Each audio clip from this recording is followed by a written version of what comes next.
Today, we're going to pull back the curtain on a sales presentation for a product called Steel Bite Pro. Now, we're not really here to talk about the product itself. Nope, we are here to deconstruct the incredibly powerful story they use to sell it.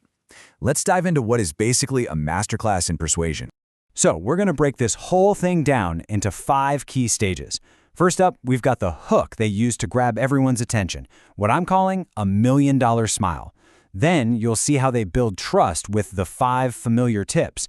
After that comes the big pivot to an authority figure in a researcher's formula, followed by the proof inside the capsule. And finally, we'll get to the final pitch, which is where they use urgency and take away all the risk to seal the deal. So where does a really powerful sales pitch actually begin? Well, it's not with the product. It always starts with something that everyone wants, something we can all agree on. In this case, it's that universal desire for a healthy, beautiful smile. Just look at this statement. It's a simple, undeniable truth, right?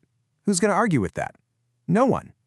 By starting with something like this, the presentation gets you nodding along from the very first sentence. It's such a classic persuasion technique. You establish this common ground to build a foundation of trust before a single product is even mentioned. Okay, so they've got you nodding in agreement. How do they build on that initial trust? Well, the next step is to position themselves as a credible source of information. And the strategy is super simple. Just offer some helpful, common-sense advice. Avoid sugar, drink more water, eat your veggies. This is the exact same advice your dentist has probably given you a dozen times. By presenting this totally standard, non-controversial info, the whole narrative starts to feel more credible. It stops feeling like a sales pitch and starts feeling more like a helpful health guide. And that's exactly when your defenses start to come down for what's next. And this is the pivot. Right after building all that trust with general advice, the presentation totally shifts gears. Now it's time to introduce their unique solution, and they do it by introducing a character, a figure of authority. See, this is such a classic storytelling technique. We're introduced to a character, Thomas Spear, who is a researcher with this noble, passionate vision. All of a sudden, this isn't some faceless company trying to sell you something, it's a person.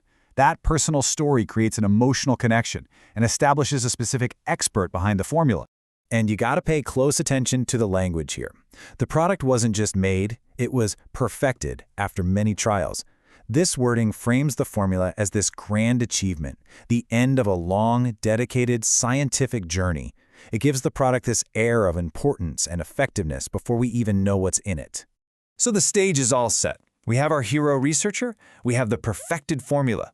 Now the presentation has to give the audience some concrete reasons to believe. This is where that abstract story of a researcher's journey gets turned into a real, tangible product with specific features. And here it is, the big reveal. The product finally gets a name, Steel Bite Pro. But notice the description, an easy-to-swallow capsule. That little detail immediately handles a potential objection, convenience. It's immediately framed as a simple, totally effortless solution. Next up, you get a long list of ingredients, and they all sound really natural, right? Plants, herbs, minerals. Now, be honest, do you know what Chanca Piedra is? Probably not. And it doesn't matter. The point is, the sheer number of ingredients and their natural-sounding names are designed to build your confidence in the formula, whether you actually understand the science or not. Now, this slide is critical. It's designed to just dismantle any lingering doubts you might have about safety or quality. Every single one of these points, made in the USA, FDA approved, non-GMO, it acts like a seal of approval. It's just systematically ticking off boxes and eliminating doubt to build legitimacy.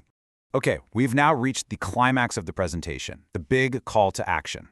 All the trust and credibility they've built so far funnels right down to this moment, where the only goal is to turn you, the viewer, into a customer. This is a classic tiered pricing structure, but it's really more than just a menu of options. Notice how most popular and best value are highlighted? That's social proof and value framing all rolled into one, gently guiding you towards a bigger purchase.